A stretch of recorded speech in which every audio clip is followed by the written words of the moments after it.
Hey there, welcome to the podcast. My name's Bruce, and today I'm going to be your host.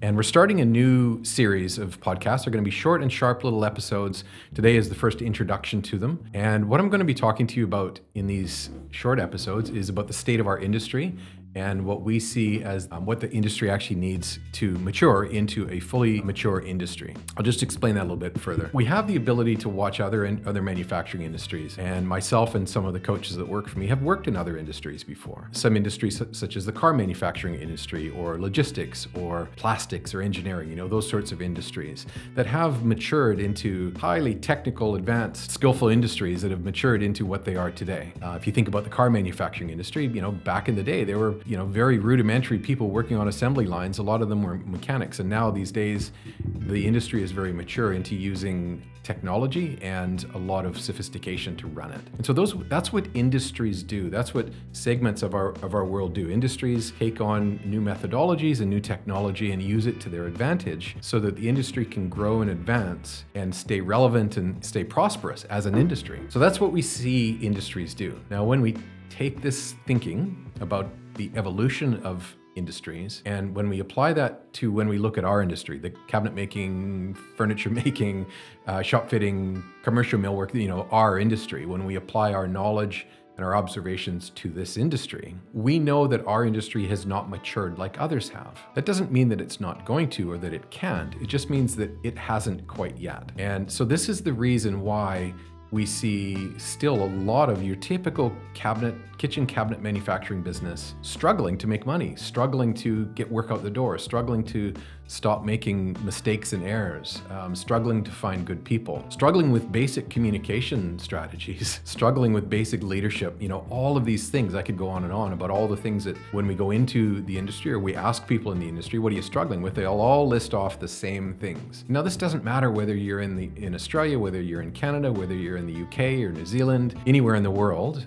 We have clients all over the world, and the same feedback and the same struggle in the same industry, regardless of where you are in the world. So the fact remains, to a large extent, the industry has not evolved like it should have quite yet. So one of our, what we take on board as a business at the Joinery Coach is to help people in this industry evolve and grow so that the industry does prosper and thrive, and you can have a very profitable, fantastic, cabinet manufacturing business without all of the yelling and screaming, without all of the mistakes and errors that are happening, without all of that bad stuff that you could probably list off very, very quickly if I asked you. So in this episode, I'm going to just talk briefly about why we're in this particular situation that we're in right now. And then in the follow-up episodes, I'm going to follow on with what do we actually do about it.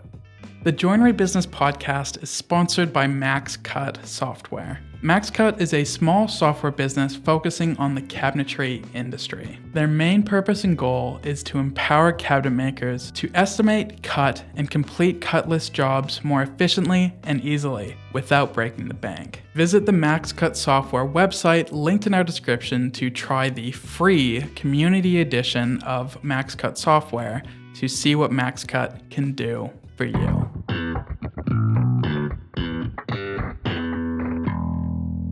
Okay, so if we go back far enough in time, we could go back to the early days of man, where we were we're making sticks to throw, spears to throw at animals. We could call that joinery. We could call that cabinet making. It's crafting something to do something else. Move forward in time, we were making wagons and buggies, and the wheel was created. So our trade is one of the oldest trades in human history, and it's evolved and it's changed and it's grown. That's very true. Let's go back to about the 1900s when we had what we called the craftsman era. So we won't go too far back in time. We'll just go to a somewhat rememberable or recognizable time. Back when craftsmen were making things, back in those days where you truly had craftsmen in a factory that had hand tools that were very, very highly skilled people, and they would do a job from start to finish. That's how things worked back in those days. There was very little technology, there was very, very little sophistication of any kind, and it totally, absolutely relied on humans to do the work, human hands to do things with tools in those hands. That's what we called, the craftsman era. But if we fast forward through some of these eras to today, what's happened is evolving technologies has been happening at the same pace. I've often told this story, and I don't know if this actually happened or not, but I imagine in my mind, it happening. At some point, there was a craftsman on a bench with a hand plane, a hand trenching plane, trenching just a simple groove in a board, seeing someone over on another bench with that newfangled electric router thing, saying to them, well, that electric router will never take off. I'm just going to keep hand trenching. I can always rely on this thing because it's in my hands. That electric router isn't as reliable as this is. I imagine that type of a conversation was happening back when fancy technology came in, such as electric routers and things like that. So that's what I sort of picture as the resistance, even at that time, to new technology. Now, of course, fast forward to today, someone hand routing things on a bench it's still done, but it's not like most times where we have a CNC doing all that for you. So there's always been resistance to new technology coming forward. There's always been new technology coming forward. But in our industry, because the level of, let's call it sophistication in our industry is not as high as other industries.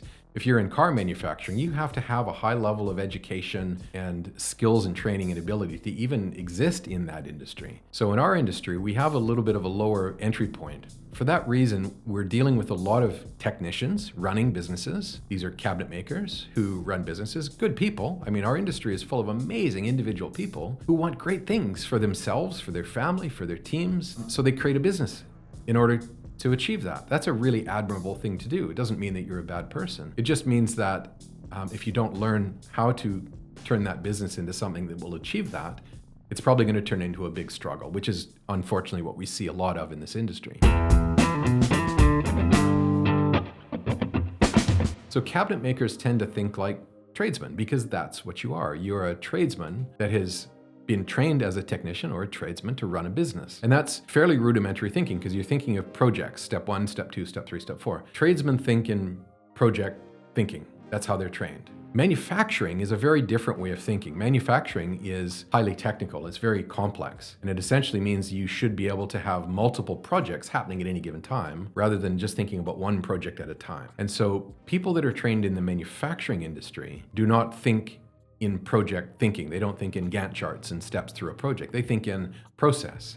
How are we going to keep multiple things happening at any given time so that we get the best outcome in the end? So if we go back in time to the Craftsman era was one project, one person doing it, and from start to finish. And as time goes along, we all know that technology came onto the scene, computers started becoming mainstream. Fast forward far enough in time, and all of a sudden we've got CNC machines. I can remember with my business many years ago, there was a supplier that supplied us with parts that had the panel saw that was linked to the software, and the actual fence on the panel saw would go to wherever the cut list told it to go to, and it would rip and cross-cut a part, and then it would spit out a label, and that label would go on the part, and then that part would go over to the pod point-to-point machine, which would then read the label and know how to further machine that part. And I remember thinking at that time, this is back in the 90s, I remember thinking at that time, this is about as advanced as we're ever going to get. How are we ever going to get better than this? This is amazing. To me, it just blew my mind. This is incredible that software can do all of this stuff. Now fast forward to today and all of that's gone. We don't have pod and rail machines in cabinet production anymore, and we barely use a panel saw anymore. And essentially there's no human, putting labels on parts. The machine's putting labels on the parts. And we're just drawing a kitchen and pushing a button and the CNC machine is cutting those parts. So that is actually what's happening in the industry right now. The technology at a certain level in the business has taken over the industry. We have taken what used to be a hand drawing, being passed to someone to then take that hand drawing and convert it into a cut list through their brain and through their hand. They would write out a cut list, and then they would figure out what their rips and their crosscuts are going to be on the panel saw, to being completely automated. Draw a kitchen, push a button, and the CNC machine is cutting it. So that whole technology has completely revolutionized our industry. The thinking and how we're approaching the work we do simply has not caught up to that technology. At any given point, you can jump into any kitchen cabinet making business and you will probably see kitchens being set up on the factory floor everywhere still. And that's evidence of the thinking and the methodology still being thought of like a craftsman from the 1900s, rather than accepting that the software, the technology, has actually already set up the job in the software. You wouldn't imagine building a car 2 or 3 times just to set it up and break it down again. That's not how that goes. It's all done within the technology, and then they build the car and out the door it goes, right? So other industries that have embraced technology and fully gotten on board with the advancements of those things, have not hung on to some of the old thinking. Whereas clearly in our industry, we're still hanging on to some of the old ways of doing things. And the result of this means that businesses are just not performing to the level that they could be performing.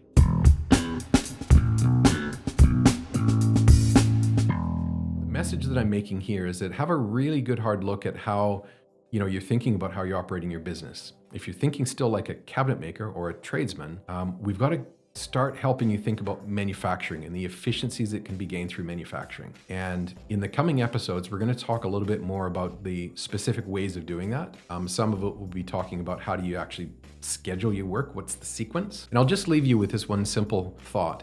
Business that struggles is a little bit like your health, right? If you go to your doctor and you say, hey, I'm not feeling good. I don't really know what's wrong, but I'm just overall not feeling great right now. Your doctor is going to go, well, I don't really know what's wrong, but let's do some tests. And the first test the doctor's probably going to do is they're probably going to do a blood pressure test. They're going to put the thing on your arm and figure out what your blood pressure is. They might ask for your pulse. They might test your pulse, but they're going to do a pulse test, right? They're going to figure out how well is your heart actually beating. And if your heart's beating slow, that's a problem. If it's beating fast, that's a problem. Your heart should be beating at the standard rate that it should be beating at. That's the first thing the doctor looks at. The next thing they might do is they might take a blood test and then look at more in-depth analysis of how your body is actually performing. So let's translate that into business conversation. If you were to come to us and say, hey, my business isn't doing well, my business isn't feeling well right now, what's the first thing that we're going to want to do? What we want to do is we want to look at the 3 pulses that your business actually has, rather than your body just having one pulse. You've got one heart, but your business has 3 pulses that we really need to monitor and be clear on. The first pulse is the pulse or the regularity of you making improvements in the business. What we know for certain is businesses that go for a very long period of time never making any improvements are eventually going to hit a point where they're going to have to make some big massive improvement, or they're going to go by the wayside. So that pulse is like do nothing for a long period of time and do a big massive thing, which is really expensive, really disruptive, and does improve the business. But then they go for a long period of time again doing nothing. So that benefit starts to drop off. That's what we call the slide. So the pulse of improvements needs to be small and regular improvements happening all the time, possibly every day over time. Think of this like going to the gym. If you were to go to the gym every day for 20 minutes, every day, do something physically good for 20 minutes every single day, you will get healthy and fit. But if you do nothing for a long period of time and do a lot and then do nothing, it just won't work for you. So the pulse of improvements is one of the pulses that you need to monitor in your business. The second pulse is the pulse of either work going out the door or work being done in your business. So think about big, huge batch lots being made. We could talk about the drafts people at the CNC machine. If they're drafting a big, huge job, the CNC machine is waiting for a long period of time until that whole job gets drawn. And then we send everything to the CNC machine. That pulse is like nothing, big stuff, nothing for a long period of time, big stuff. Whereas we could have a pulse going to the CNC machine of elements of that job being sent to the CNC machine, elements being sent to the CNC machine. So the pulse of work being done should be the next pulse that we want to look at. And it shouldn't be stop, start, or big batches, nothing, big batches, nothing. It should be small batches going through your business with a nice, steady, even pulse. That's the second pulse we want to look at. The third pulse is your money pulse. How often do you get paid? How often does money come in? How often do you pay your suppliers? That money pulse, again, should be steady and even and consistent. So there's 3 pulses to your business that if I was your business doctor, I would be looking at. How often are you improving things? Most times people have 0. There's no actual time set aside for production. Their work is lumpy. It's big, huge batches, nothing, big, huge batches. And their money pulse is a problem. We don't get paid on time, that sort of a problem. So in the coming episodes, we're going to pull this apart a little bit and talk about how to really clearly analyze those pulses and what to do about it. Hopefully this is tweaking some interest from you, and I realize that some of these things I'm talking about might sound like I'm talking negatively about our industry, but I'm really not. We exist as a business for the sole purpose to help the industry and people in the industry turn businesses into these amazing places where people can thrive and grow and create great lifestyles and create great people and just have an amazing time with themselves. So that's really our purpose. It's not to make anybody feel bad that we're not doing these things. It's really to help the industry find that next gear. And that's why we exist as a business. That's our purpose. Hopefully you can join us in our next episode. I'm looking forward to bringing you the next topic. Have a great day, and we'll see you soon. Cheers.